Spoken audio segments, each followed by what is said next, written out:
Order பண்ணி என் கைக்கு வந்தது 4 மணி நேரத்துல. அடுத்த 4 மணி நேரத்துல நான் இங்க வந்துட்டேன். நீங்க பேசி 3/4 மணி நேரம் ஆச்சு. இப்போ 1 hour, இப்போ 1.5 hour ஆயிடுச்சு. ஆர்டர் மேக் பண்ணி இப்போ கேட்டு வந்திருக்காங்க. எல்லாருமே ஸ்மெல் பண்ணாங்க. அண்ணா சிக்கன் நல்லா இருக்கா, ஃப்ரெஷ்ஷா இருக்கா? ஸ்மெல் வரவே இல்லைன்றாங்க. கொஞ்சம் நாகர்கோவில் ஆட்சியர் அலுவலகம் எதிரே இயங்கி வரும் டாமினோஸ் பீட்சா உணவகத்தில் ஆர்டர் செய்த சிக்கன் பீட்சா கெட்டுப் போயிருந்ததாக கூறி வாடிக்கையாளர் ஒருவர் உணவக மேலாளரிடம் வாக்குவாதம் செய்தார். தொடர்ந்து உணவு பாதுகாப்புத்துறை அதிகாரிகளுக்கு தகவல் தெரிவிக்கப்பட்ட நிலையில் அவர்கள் வந்து ஆய்வு செய்து உணவு மாதிரிகளை சேகரித்து சென்றனர். அண்ணா, என் பேர் இந்துரு. நான் நாகர்கோவில்ல இருந்து பேசுறேன். இப்போ நாகர்கோவில் டாமினோஸ் பீட்சால ஸ்விக்கில நான் வந்து ஒரு பீட்சா ஆர்டர் பண்ணேன். 126 ரூபாய் ஆஃபர் போக பில்லு என்கிட்ட இருக்கு. அந்த பீட்சா வந்து எனக்கு ஆர்டர் பண்ணி ஒரு 15-20 நிமிஷத்துல வந்துச்சு என் வீட்டுக்கு. நானும் ஒரு 3 வயசு குழந்தையும் சாப்பிடலான்னு ஆர்டர் பண்ணேன்.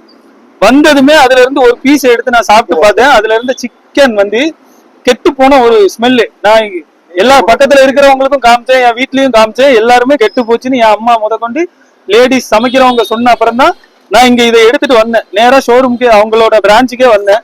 அங்க இருந்த மேனேஜர் கிட்ட இதுல ஒரு பீஸை சாப்பிடுங்க அப்படின்னு சொன்னேன். இல்ல நான் சாப்பிட முடியாது, ஃப்ரெஷ்ஷா நான் பண்ணி தரேன், அதை வேணா சாப்பிடுறேன் அப்படின்னாரு. இல்ல நீங்க இதை சாப்பிடுங்க, இல்ல இந்த சிக்கனை ஸ்மெல் பண்ணி பாருங்கன்னு மேனேஜர் கிட்டயும் அங்க குக் பண்ற சர்வ் பண்ற லேடிஸ் கிட்டையும் கொடுத்தேன். அவங்க யாருமே ஒத்துக்கல. இந்த சீஸ் பிளண்ட் சிக்கன் வந்து இப்படிதான் ஸ்மெல் அடிக்கும், இது இப்படிதான் இருக்கும், இந்த ஊர்காரங்களுக்கு இதை பத்தி தெரியாது அப்படிலாம் சொல்றாங்க. நான் சொன்னேன், நான் பெங்களூர்ல இருந்து இன்னைக்கு காலையில தான் வந்தேன். நான் பிட்சா சாப்பிட்டுருக்கேன். ஜலபினோ பிட்சால இருந்து எனக்கு எல்லாமே தெரியும்.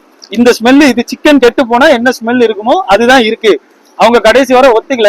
நான் வந்து கம்ப்ளைண்ட் பண்ண வந்து ஃபுட் சேஃப்டிக்கெல்லாம் வந்து ட்ரை பண்ணேன். கால் வந்து எனக்கு ரிசீவ் ஆகல. ஸோ நான் இப்போ நேரடியாக போய் கம்ப்ளைண்ட் பண்ண போறேன். இப்போ வந்து இதை வந்து நான் வந்து ஆர்டர் பண்றேன்.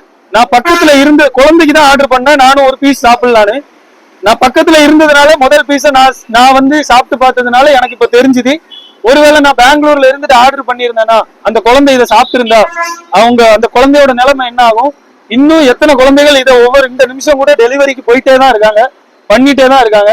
அவங்க ஒத்துக்க போறது இல்ல. கார்பரேட் வந்து கண்டிப்பா பண்ற தப்ப ஒத்துக்க போறது கிடையாது.